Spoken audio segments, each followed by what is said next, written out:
CJ has to bet, and he's also dumb. Even though he's blind, he's not very fun. He has his own talk show, it's every gamer's dream. It's a crazy little talk show, and it's called Cookies and Cream. Now, 2D side-scrolling fighters, it's a beautiful genre. Back in the early arcade days, titles like Street Fighter and Mortal Kombat ruled the scene. Quarters on quarters being eaten up, all those glorious fatalities. In the 7th generation of consoles, fighters were stagnating when it came to the mainstream market, which even die-hard fans will tell you has always been an uphill battle. The mechanics are the forefront, and the ceiling in most titles is hard for newbies like me to enjoy the game. So what do? Add an X-ray system to showcase the gore, emphasize modes that, produce training and learning the ropes, and retell the story of the first 3 titles through a cinematic blockbuster film series where the flow of cutscenes is broken up by the fighting levels themselves. Mortal Kombat 9 brought back iconic favorites like Shao Kahn, Cyrax, Scorpion, and good old Johnny Cage, and in the new lens truly made something original at the time. The cutscenes themselves offering more background to the fights, making the moment-to-moment gameplay all the more exhilarating. This wasn't the first time a fighter had a story, but this is the first one that nailed the presentation and set the standard for all fighting tales moving forward, and I would argue reignited the joy of fighters in the mainstream. Loading screens are interesting. Early years with titles like Resident Evil saw them as a solution for limited hardware, but at the same time it served as a way to create tension. You never knew what was in the next room, give you a few seconds to ponder it in pitch dark. In comes a unique homage to the series in Dead Space, a game where we play as an engineer on a team heading to a planet-cracking ship that has gone dark. Once we crash land, it all goes to hell, and we fight to not only reunite with our team, but search for our girlfriend who is also working on the ship. The thing emits event horizons in one of the first of maybe 5 minutes of total runtime. The Thing mixed with Event Horizons is what this game proclaims to be. It's one of the first one-shots in gaming as well. See, games utilize load screens in many ways, but Dead Space refuses to break immersion. Outside of maybe 5 minutes of total runtime, the entire game never takes physical control away from the player. Load screens are hidden in real time, so you are always in game. This was especially tense when enemies from one end of the ship can follow you to the other side, and you can hear them riding atop of a train or rumbling through vents. It's eerie and adds a sense of horror and place in the world most games don't have.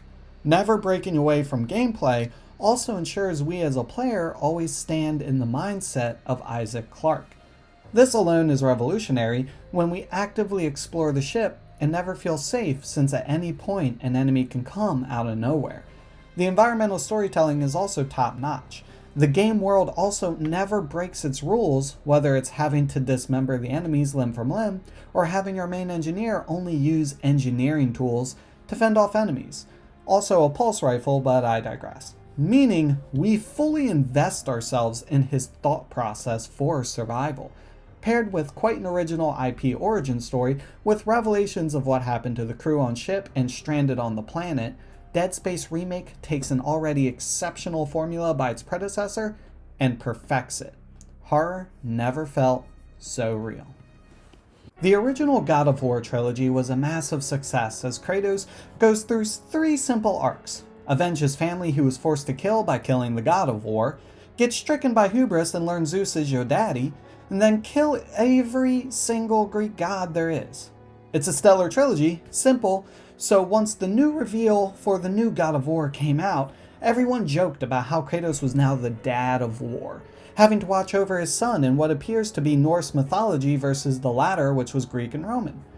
The story sees us try to understand how Kratos got here, and the journey for him and Atreus to bury the ashes of his mother atop a mountain.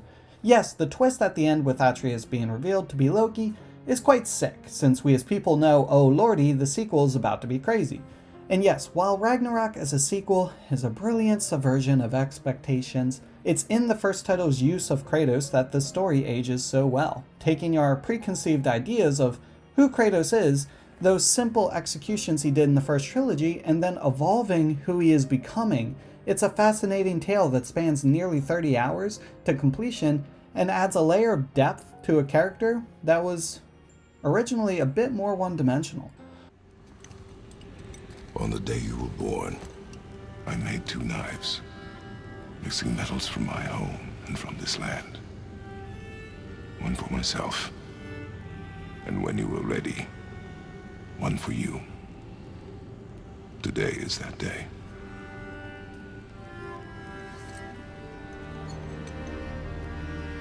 So I'm a man now, like you? No.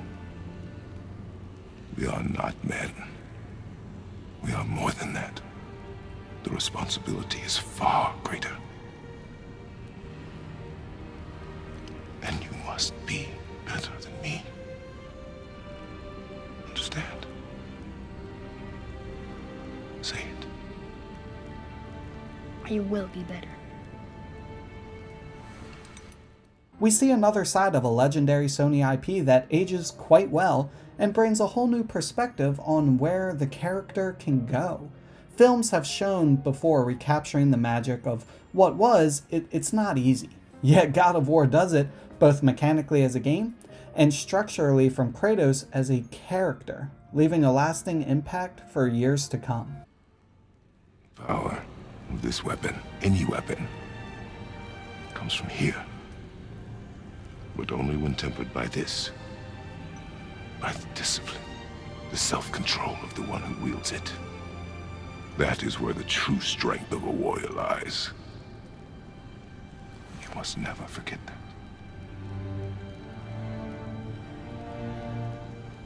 Good then. Come.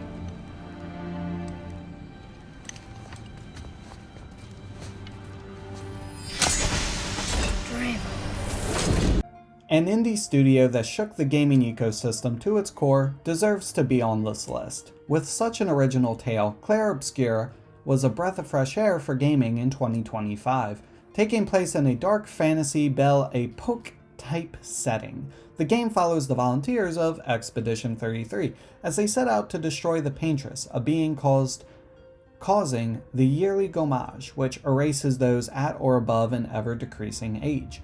In the game, the player controls a party of characters from a third-person perspective, exploring areas and engaging in combat. Coupled with its turn-based mechanics are real-time aspects such as quick-time events and timed actions in combat. Thinking about girls. Yep, but guess what? The girls weren't thinking about me at all. I believe that. Yeah. You can talk to me. Family. Well, that's what the paperwork says at least. Well, the paperwork probably says we're dead too, so... Yeah, probably. Ooh, nice one. I know. I told you, don't get cocky. It was... okay. You taught me great.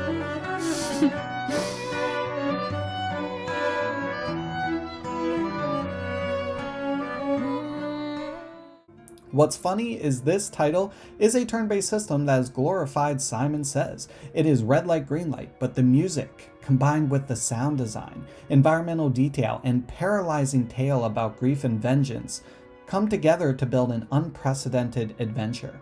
This game takes the best aspects from the older Final Fantasy titles, giving us a wide range of characters to control as we explore a world unlike we've ever seen before, with numerous emotional gut punches littering the epic scale battles that push our own abilities and psyche to their limits with such engrossing environments.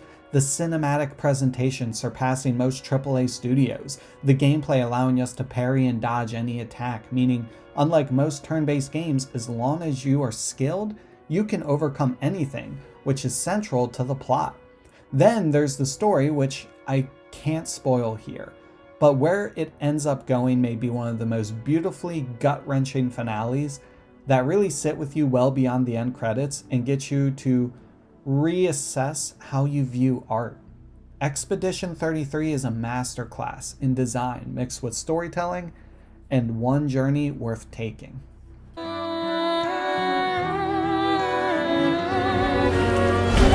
Scritto trouvera effet. Clair, obscur, noir et opaque, tu trouveras sans aide. Clair, obscur, trouble de rature, courbera effet. Clair, obscur, noir et opaque, tu trouveras sans aide. Why can't you accept who you are? Face your boot!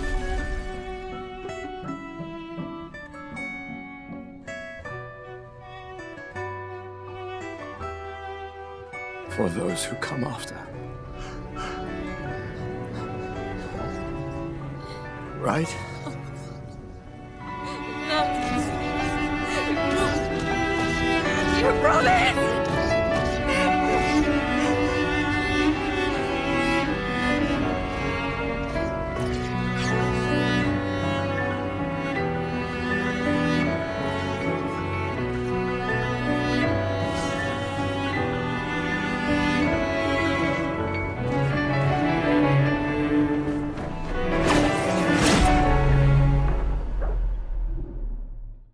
Gaming as a form of entertainment can allow for some incredible power fantasies. Superheroes fit this mold quite well, especially Batman Arkham City.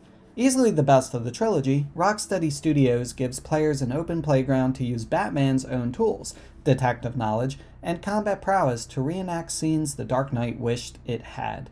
The story setup evaluates the stakes as Batman is trapped within a city used to house the world. The story setup elevates the stakes as Batman is trapped within a city used to house the world's worst villains Gotham knows, meaning iconic characters like Deadshot, Mr. Freeze, the Riddler, and of course the Joker are in full force serving as the main antagonists. You have a main story with optional side objectives that pushes your Batman to his limits. One side quest has a bunch of phone booths you need to answer and decipher where the innocents are before they are tortured. Another are Deadshot victims where you have to analyze the crime scenes to determine where the shots had taken place, with some hidden Easter eggs and special side quests that will make any Batman fan jump for joy. What makes this story stand out is not simply in its near-perfect execution of Batman and legendary characters, but in analyzing the Joker and the relationship between Batman and Joker.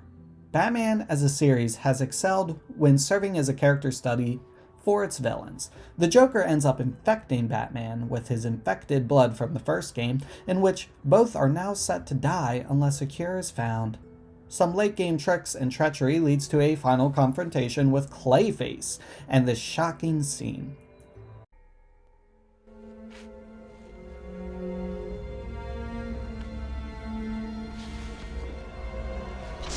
Quick!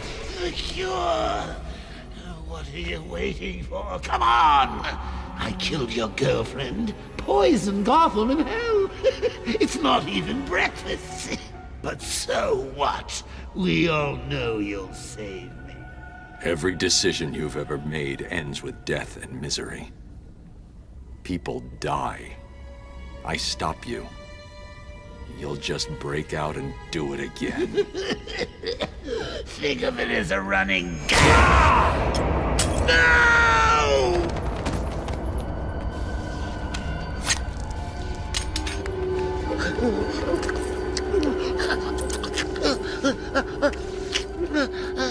Are you happy now? Do you want to know something funny? Even after everything you've done, I would have saved you.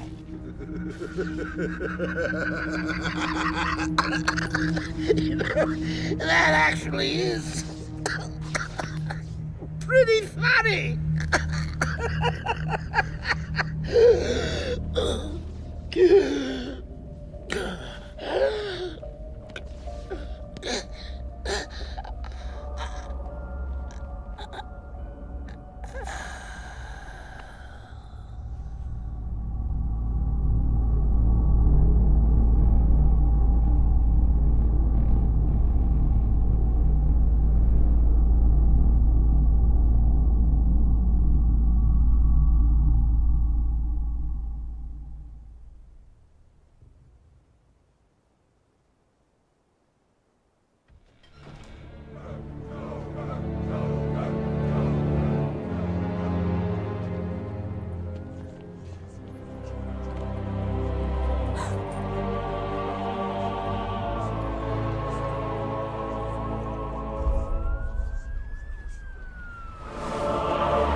What the hell happened in there? Batman! What happened?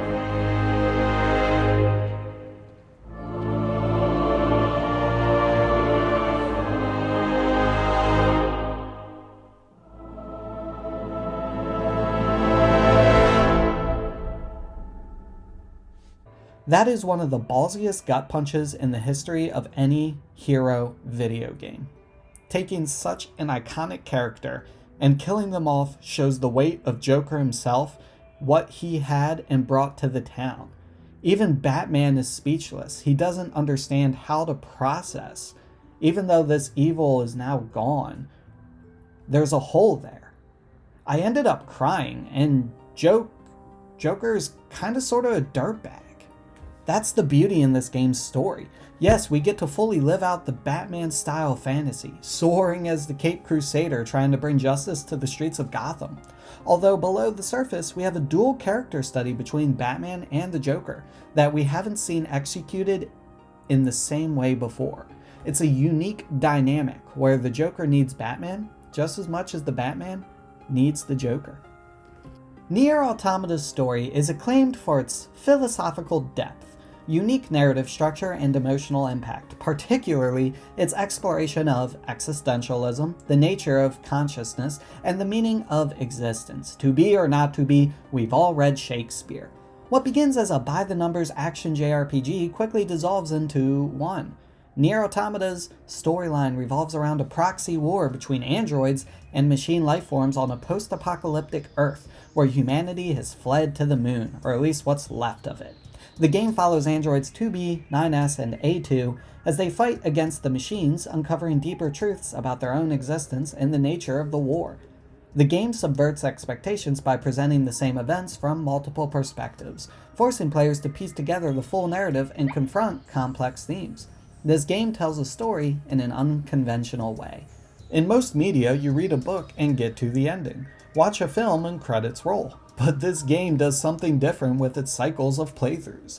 Your first playthrough will be of 2B, and you will get the fundamental scope of the world with some captivating encounters in some high-level areas that feel like New Game Plus territory. Okay, all is good. There are some joke endings you can get in the game, like eating a poisonous fish by accident, even though you're an android, so maybe I go back and, do a New Game Plus run. Wait, this cutscene is new. Now we play as 9S and have a brand new set of moves and scenes. Encounters are all different, and now we get even more unique scenes with brand new characters. And soon this proxy war, it boils to an overflow when it's revealed this war we are fighting to maintain the rest of humanity that's alive on the moon, it's made up. It doesn't exist. Humanity is extinct, and this mission was given to offer purpose to machines that didn't have direction, but still had intellect and could develop emotion. Those same bots that are reaching towards stories like Adam and Eve to find some justification for their failed mission. The plot only gets more insane there, and soon we as players continue to question when is the end. As new playthroughs shed more layers of this descending spiral of a tale that had me on the edge of my seat to the dramatic conclusion that subverts the ideas of what stories in games can tell. It is only from these multiple playthroughs does the full story make sense, thus giving incentive in a creative manner to fully uncover the ultimate question. What's next? Many praise Bethesda for the resurrection of the Fallout IP, and some would argue that the first two are still at the top of the game when it comes to player-driven decision-making. However, in many eyes, Obsidian are the ones who crafted what is arguably the best entry in the long-running franchise, on top of making this list. New Vegas takes the gameplay systems from 3 and merges it with the questline and faction systems of the older titles into what is the ultimate gaming PB&J.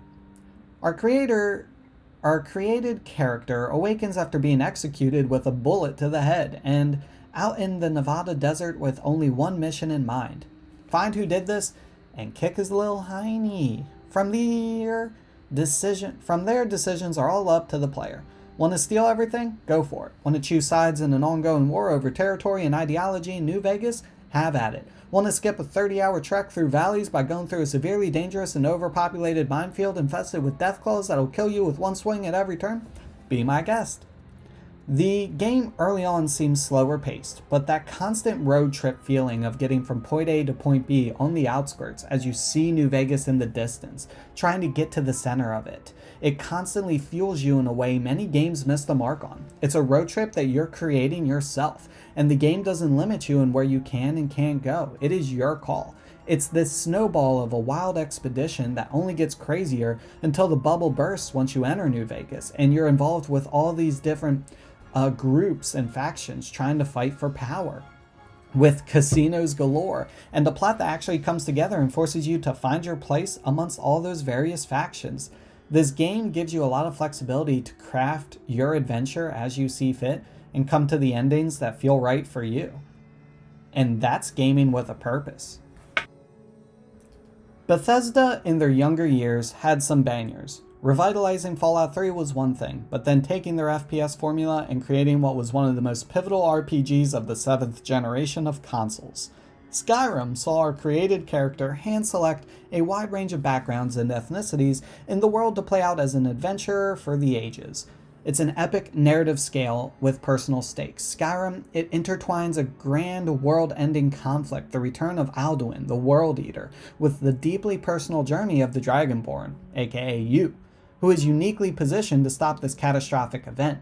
The narrative, it creates a sense of both cosmic importance and responsibility in you as the player. Decisions you make will have consequences. There's this all-out sense of rich and immersive world building. It feels alive and deeply layered with history that you can discover long before you even began there.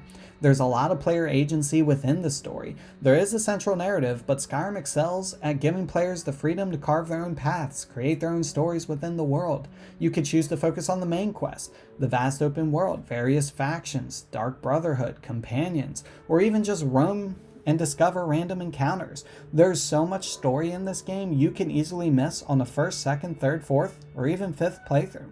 There are memorable and iconic characters, and the lore of the world, and really kind of serving as like an architect to uncover and unravel all of its mysteries. It makes this a journey well worth investing in, and one of the pivotal titles of the 7th generation of consoles. In comes what may be the wildest net range of choose-your-own-adventure style moments ever in a video game. Detroit Become Human in many ways is Quantic Dream's magnum opus with Sony. They created Heavy Rain, which emphasized decision-making that changes the narrative, with QuickTime events filling in the action. While great for its time, the full extent of where the design could go was fully realized here.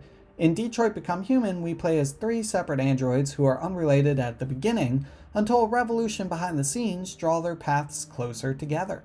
One leading a revolution for android rights, one on the run with a little girl, and one investigating corrupt murders from androids in the area with a strange link to all of them. Also being paired with a pompous prick of a detective partner who's equally funny as he is, you guessed it, a prick. The world building is immaculate as we see this war from numerous perspectives with characters along the way that will leave a lasting impression on you. The sheer number and moments that can alter the course of the game is astonishing. For example, hiding from guards and accidentally moving at the wrong moment can change the next 2 to 3 hours of game for that specific character. The mirage here is powerful as there are decisions that can be missed entirely, some that may not even have a repercussion given other choices made before and after the fact, all connected with these webs at the end of each level. The game is not afraid to show you how expansive the tale can get. At the end of every section, you are shown how many decisions you made, what ones were locked out or missed, and where this leads you in X number of outcomes. Not only does this make replayability a blast as we see exactly how different things can be and how honest the game is with the choices we make, but it adds to the semblance that your choices are making significant differences. Heck, the endgame cinematic has over 4.5 hours of different cutscenes based on how you played the game. It helps that production value from the VAs to the world design, combat sequences, expansive levels of choices, and more are all high production. You have a large say in who each of these protagonists become, whether they team up or fight against each other too. And years later, I'm still finding new outcomes and hidden scenes. Detroit Become Human is to this day the peak of modern day AAA story-driven, choose-your-own-adventure titles, with some decisions I can't believe I made in the moment and couldn't wait to revisit from a whole new perspective, giving Welcome to Canada a brand new meaning. Your princess is in another castle. The classic tale as old as time, now in video game form with Shadow of the Colossus. We play as a nameless kid who travels to a distant land to uncover a remedy to save his love who has passed. 16 bosses stand in our way. The visual storytelling out the gate is top notch. As first, the lands are so large, making us feel insignificant. The way we swing our sword shows we are no trained soldier, and the clumsiness of our movements show at times we are in over our heads, especially against these grandiose beasts, which was revolutionary at the time for gaming. Games didn't really show the weakness in the character to this regard. However, throughout the game, every time we kill one, a distant voice echoes, our goal being one step closer, although we start changing in appearance. The beauty in this game, it's in the details. It may not be apparent at first, but these creatures aren't doing anything to us until we attack in most instances. They are mainly defending themselves, and in some cases are fearful of us. By the end of the adventure, it's revealed this land was a prison for a force beyond nature that uses our desire to free our loved one as a way to escape. By consuming the kid and attempting to break free, only for a religious group to come and lock us away. Which, to back it up, the bosses in this game are David and Goliath style, as each one is a puzzle as we find ways to jump aboard, climb through ridiculous encounters, and stick a sword in it. The grab mechanic is huge, all the way to the conclusion, where we realize we are not going to escape. You can try and grab on for as long as you can, or you can accept fate and let go. Regardless, the same outcome occurs, but this subversion of expectations paired with physical gameplay achieves a rare moment in the gaming industry, the full symbiotic relationship between gamer and character. The story itself is beautiful, an emotionally gripping tale that through all the pain and hardships ends with our hero having saved both his love, a newborn kid, and his horse. Few games can span this much emotion out of an empty world with next to little to no dialogue. But Shadow of the Colossus does more with less. Interactive novels at their finest. See, The Witcher 3's compelling narrative is attributed to its richly developed characters, intricate storytelling, and impactful player choice. The game's open world, inspired by the author's novels, feels immersive and alive, with detailed environments, diverse characters, and a complex moral landscape. These elements combine to create a story that resonates with players on a deeply human level, making them invested in the fates of the world unfolding and all the events the characters are finding themselves in.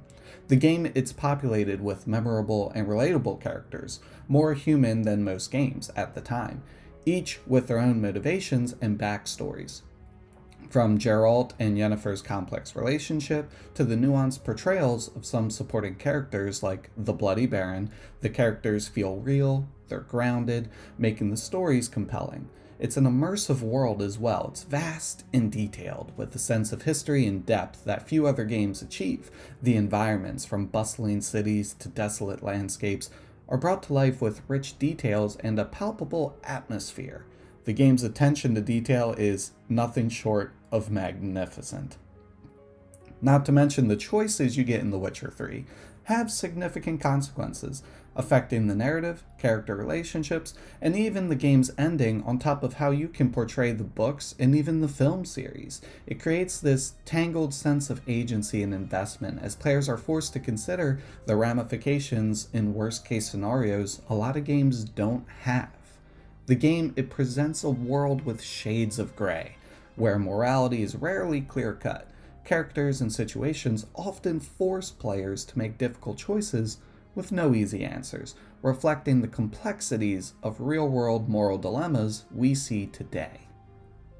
And of course, the main quest line, it's engaging and well-paced, with a strong narrative, but the side quests, on top of how everything tangles together and intertwines, creates an open-world adventure that is easily at the top of its game. Star Wars was not designed with video games in mind, but man, was the IP built and expanded generously because of it. A wide range of exceptional titles like the Battlefront series, or even those following some iconic legends like Jango Fett or Obi-Wan Kenobi. In comes Knights of the Old Republic, which is by far one of the best Star Wars titles around, and one that perfected the formula for growing alongside the Force. The Star Wars Knights of the Old Republic storyline takes place roughly 4,000 years before the events of the original movies, that is. The game centers around a conflict between the Galactic Republic and a Sith Empire led by Darth Malak, a former Jedi who betrayed the Republic with his master, Darth Revan. The player, as a Republic soldier, must discover the truth about their own past and the source of Malak's power, ultimately deciding the fate of the galaxy. The game features a memorable cast of characters, both major and minor, with well-developed backstories and motivations. Players form close bonds with their companions, and the relationships between each other, including player interactions, significantly impact the story. KOTOR's morality system, it allows players to make choices that not only affect the direction, but leads to either a light or dark side path. These choices not only influence the narrative, but also allow the players' relationships with their companions and the overall outcome of the game to evolve, kind of like the infamous series we saw in the PS3 lifecycle. The game is known for its plot twists, including a major revelation about our past that alters the course of the story and all of Star Wars lore as we know it. These twists keep players engaged, and it's investing, an unraveling mystery within the galaxy, allowing you to play out that Star Wars fantasy most of us always wanted. It excels at immersing players in the universe with detailed environments, rich dialogue, and a well-realized sense of place on each planet. The game makes you feel like you truly are a part of the Old Republic era. Unlike the movies, KOTOR also delves deeper into the nature of the Force, exploring the Jedi and Sith philosophies, their codes, their motivations, showing it's not always black and white. This exploration adds layers of complexity that the films never truly get into. You can even choose which side of the Force you wish to serve on, which not only dramatically impacts the ending, but offers a dynamic range of powers that would influence titles for decades to come. Now, if that doesn't get you on the spot on this list, I don't know what would. Sometimes the greatest stories lack any dialogue, which we saw with Shadow of the Colossus previously. What follows is a journey, no pun intended, through a beautiful landscape with gameplay loops and ideas foreign yet oddly familiar. The visual storytelling mixed in with the orchestration will pull at every single heartstring, whether through the early hours of a deserted landscape to the penultimate zones atop a blizzard on a mountain. The game itself tells its story through metaphors that are powerful and relatable with what it means to simply live. Those early years as we work to understand a language and how to move. Those moments where you run into a rare buddy and find ways to communicate and have fun, whether through some platforming or races through a jaw-dropping landscape. Those moments where you find the beauty in the unknown and turn the adventure and the fear into whatever you feel it should be. That's life. Yet at the finale, as our bones start to ache and the night draws quick and we look for meaning in the actions we've taken, we are met with a conclusion where everything makes sense. The beauty in our journey is at the forefront, and we pay tribute to all of those whose paths we've crossed. In my mind, this ending holds religious significance as we transcend the human experience and realize all we did was to nurture our spiritual self. There's a lot of ways to break it down, but this game holds a significant place in my heart for its metaphors and essence in healing.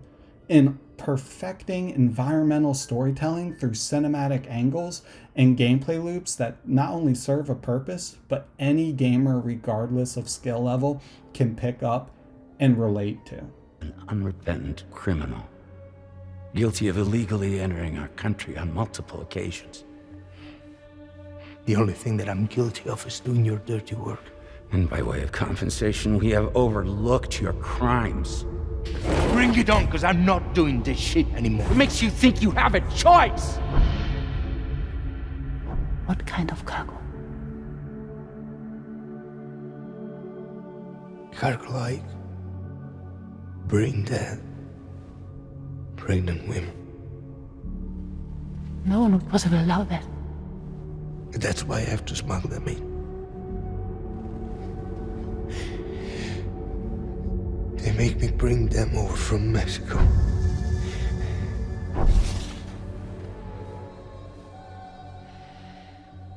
This thing between us.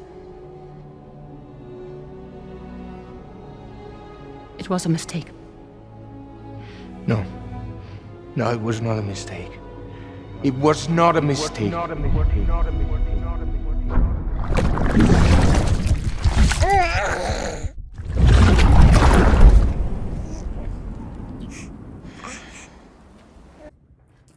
Hideo is a polarizing madman, but at the same time an absolute genius who could have multiple titles make this list for his emphasis on messing with the player and breaking the fourth wall.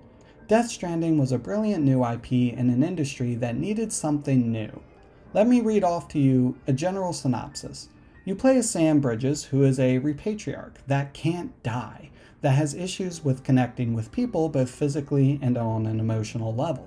He is essentially a UPS delivery guy, a demigod of sorts, who works on connecting the world in the digital age through the chiral network while battling private military and guerrilla organizations who want to bring upon us the last stranding.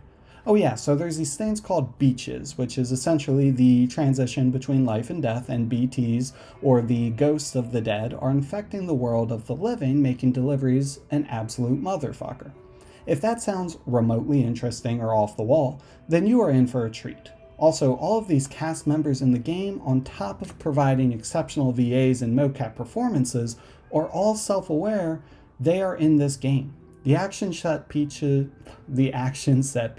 are bananas. The narrative roller coaster is some of the most original subject matter since the last thing Kojima made. But let me boil down what makes this story one of a kind. It's the openness to utilize tools at your disposal within the Strand system. If I use a ladder or rope, If I use a ladder or rope to climb a mountain here, it will be left for other players to use as well, thus connecting us by a rope. Everything from catapults you can launch yourself into, larger interstate highways that can be constructed and shared to make journeys for those who come after easier, which is also a central theme for these games. Death Stranding 2 perfects the formula about what it means to connect, the pros and cons, the limits to our expansions when we try to go it alone. And there's nothing else quite like it. The emotional story can drain you, but then the humor picks you right back up. Sometimes the mountains can seem too much to handle, but then there's a zipline left by another player to take you through it in seconds. Spending hours on a singular road may be tough and daunting work, but then seeing tens of thousands of players using it to ease their travel makes it all worthwhile.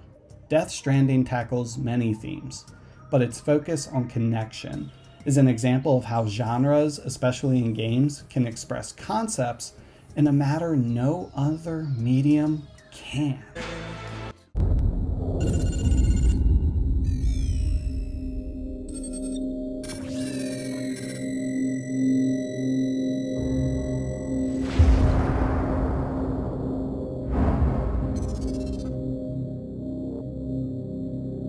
I was just a lieutenant back then, doing some wet work.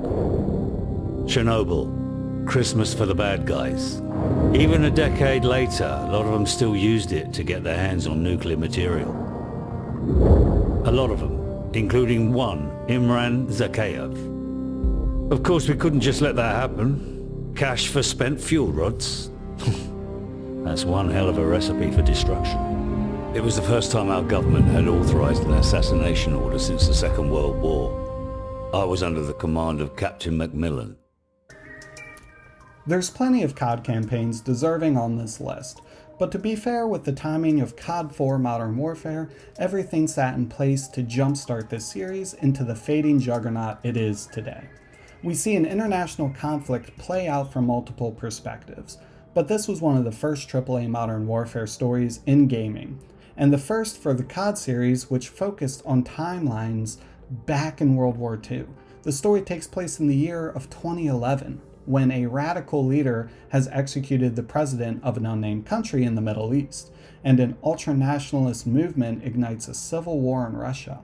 The conflicts are seen from the perspectives of a US Marine Force recon sergeant and a British SAS commando, and are set in various locales such as the United Kingdom, Middle East, areas in Iraq, Russia, and Ukraine.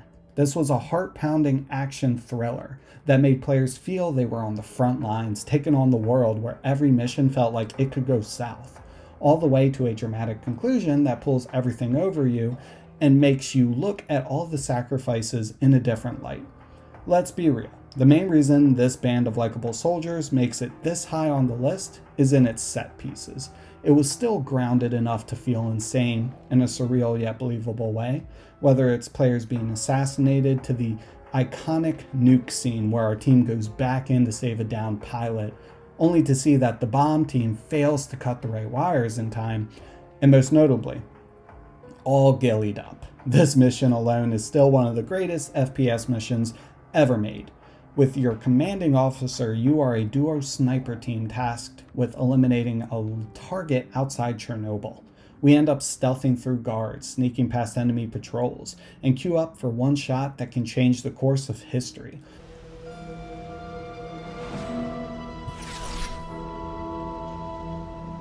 Too much radiation. We'll have to go around. Follow me and keep low.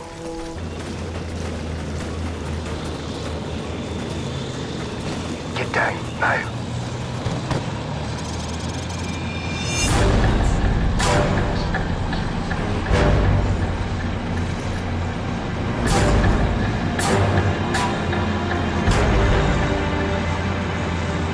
Easy, lad.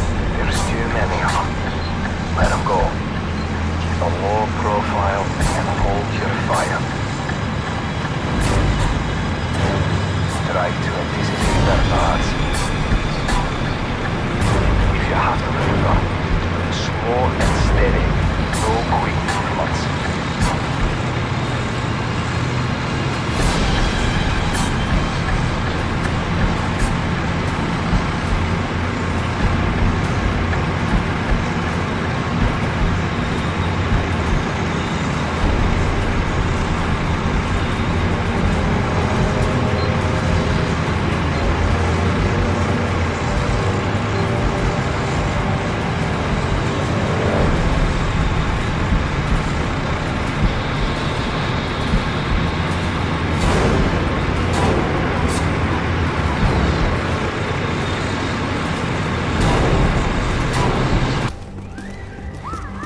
This place. 50,000 people used to live in the city. Now it's a ghost town. Never seen anything like it. All while being in places the majority of the world will never visit. Blowing up in our face with a heart-throbbing escape scene that sees our captain get injured, and having us carry him to the LZ only to fortify and hold off an onslaught of support in order to escape. All of which is handled with professionalism and not a high degree of curses. Cool, calm, and collected is the name of the game that keeps this narrative grounded, making every gunfight one for the ages that still holds up today, to where you couldn't wait to tell friends at school about just the sick levels you were seeing, which also kickstarted the trend of asking, how wild was the next COD game gonna be? Sometimes the best road trips are the ones where you don't know what's coming next. In comes what is arguably the most difficult entry to rank in the series to choose a single title from, With Resident Evil, you have the Spencer Mansion, the fall of Raccoon City, but to me, RE4, that is where the story was redefined for a generation, both in third-person mechanics and narrative tones. The real question then becomes, which version is better, the original or the remake? While I had the original here for quite some time, to me it needs to be for the remake, for three main reasons. First, how it evolves certain character arcs like Lewis, Krauser, and so on. Second, how the open world or the labyrinth design evolves with the player over time. And finally, the emphasis on balancing horror with action comedy in a way no other game has accomplished in the series, while grounding the scenarios, keeping the tension high. The beauty in RE4 is the open world approach to its story. A Secret Service member named Leon travels to a rural village in Eastern Europe to find the president's daughter who was kidnapped. We get to play a certified badass, always against the odds, utilizing the environment, and someone that looks like a Backstreet Boy backup. And the black market merchant, who is iconic as can be, to find a way to, well, find a way. Yes, the cast is all likable and leave a lasting impression. For the most part. Yes, the arcs experienced are next level and show a culmination of nearly 40 years of game development from Capcom. Yes, the game never sits in one mode for too long. One moment you're fighting a giant fish monster to battling a chainsaw family, and before you know it, you're raiding castles and storming an oil rig base with a friendly helicopter. Somehow this game's set pieces shouldn't make sense and feel connected, but they do. It works, and as the gamer, there's so much freedom to buy and find the weapons you want, upgrade how you see fit, and create your own stories of survival where no one playthrough will feel exactly the same. But all the moments, it's one of those games where you could point and pick numerous different favorite sections of this title, and I could understand why. See, RE4 Remake gives the player the camera in directing their own cinematic action horror thriller that still beats anything on the big screen to this day. GTA 4 had a story that arguably portrayed the American dream alongside immigration in a way most games only dream to achieve. GTA Vice City perfectly mirrored the feel of money laundering in the 80s. GTA 5 took three dynamic protagonists and twisted their stories into one beautiful train wreck. Yet, it's in this Grand Theft Auto that everything came together flawlessly and repositioned open world storytelling in video games. San Andreas was a huge leap for Rockstar in presentation, player agency, and precedent. Our character CJ returns to his old home to see things not like what they were before, with such iconic characters as Big Smoke, Ryder, and of course Tenpenny, played by the Samuel L. Jackson. See, this officer frames CJ, which pushes him down some boys in the hood situations. But soon as rival gangs start beefing on turf, it becomes apparent some of the Grove Street boys don't bleed Grove Street. This game gives players open freedom to explore and do as they will, with a system that allows your player to get skinnier, fatter, more muscular, based on how you treat yourself, as you have skills you upgrade to get better at over the runtime. You can improve skills like swimming and popping caps simply by doing them. You can buy out properties, team up with a blind assassin CEO martial artist to rob banks, rekindle your relationship with family, dance the night away, go on dates, do good jobs, do awful jobs, build up friendships, rob homes, and I mean, for the time, this was expansive. The story itself took you through Grove Street, downtown, the rural rest, Area 51. Like, this game gave no fucks. You literally bust into quote-unquote Area 51 and get a jetpack in one mission. Why? Because video games.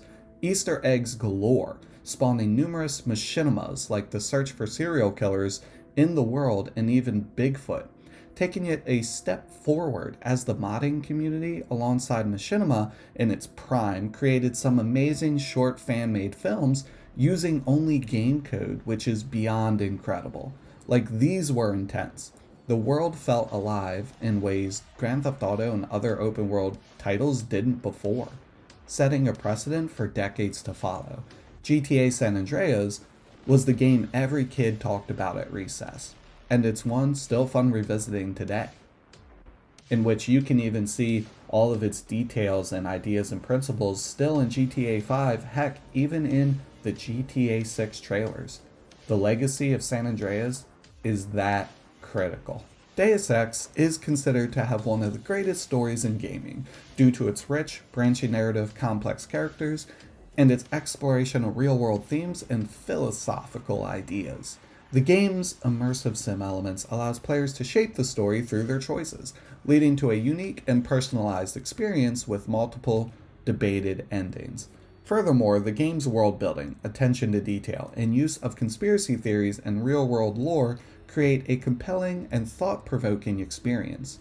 Branching narratives and player choice within Deus Ex is renowned for the complex narrative structure that reacts to player choices. Unlike many games where the story progresses in a linear fashion, Deus Ex allows players to make significant choices that impact the plot, characters, and even the ending through gameplay and narrative or dialogue choices. This level of agency, it contributes to a high degree of replayability, as there are so many different paths. You use the mechanics the game gives you, and there's nearly no limitations. If you think you can do it, odds are you can probably do it. The game is richly detailed with a believable near-future setting influenced by real-world conspiracy theories, historical mythologies, and concepts of the philosophical sense. Every corner of the game world, from the smallest details in the environment to the interactions with NPCs, feels carefully crafted and contributes to that immersion. The Deus Ex titles, especially the first one, tackle complex themes as the ethics of transhumanism, the dangers of unchecked power, and the nature of truth and control. It's a spy thriller that really gets the best out of spy thriller tales. It doesn't shy away from exploring controversial ideas and presenting them in a nuanced way for you to feel how you will. The characters are memorable as can be, with distinct personalities and motivations. At this time, and I feel like I've said that a lot, and you're going to hear it quite a bit more, games weren't executing on this degree.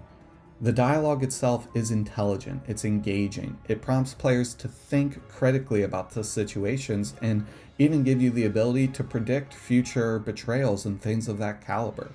It, as a game, had such a significant influence on design, particularly in the realm of immersive sims, in games that prioritize, games that prioritize player choice and narrative depth.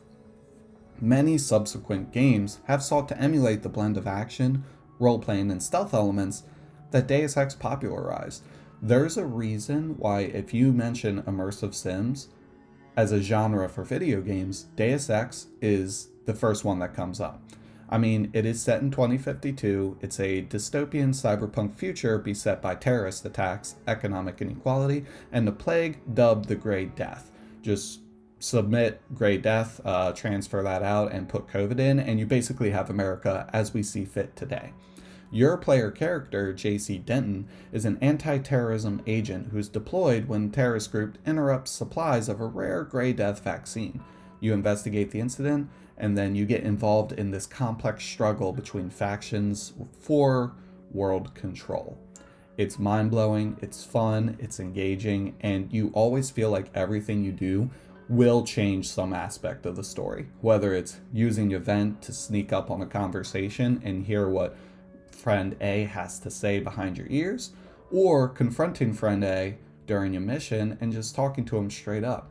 The type of information you get will be so sporadically different that it makes every aspect of the spy thriller engaging, memorable, and dare I say, genre defining. There comes a time when every man's journey that their own mortality comes into play. What they were and the heroes they looked up to need to be reevaluated in the grand scope of things. Uncharted 4 was hit with a messy development cycle, but upon release capped off a series of games that made the PS3 what it was. Nathan Drake was the video game version of Indiana Jones in all of the best ways. especially with the send-off on PS4, with the games paying homage to that series, The Mummy and countless more. A lighthearted yet surreal take through a story filled to the brim with deceit, charm, loss, beauty, and self-reflection. It is the perfect treasure hunting tale with some jaw-dropping moments that still look better than 95% of what comes out today. It's popcorn flick that is one of those titles, if you turn the HUD off in many cases, you will feel like you're playing a movie, you are watching a movie. I have actually convinced people by turning the HUD off that this was a cinematic film. The combat is juicy, and this extensive journey with Nathan meets a beautiful conclusion that'll not only hit fans in their heartstrings, but connects to the legacy of Naughty Dog as a developer, one that they had had within the industry for decades. Whether it's open world exploration for treasure bits, driving through rural Latin countries, attending a billionaire party undercover, and getting lost within the character of it all. Uncharted 4 is the perfect example of a series ending on a high note, and the joy video games can have even when giving life lessons fitting for us as people. The connection, the characters, everything always came together in arguably one of the greatest titles Naughty Dog has ever made. For those who prove worthy, paradise awaits. Took a long time for him to get out of this game. He's meant for this life. Oh, crap! Last I checked, we're all a bunch of thieves, digging around where we shouldn't. Shame we're not on the same side. I am a man of fortune, and I must seek my fortune. So, are you ready to seek your fortune? You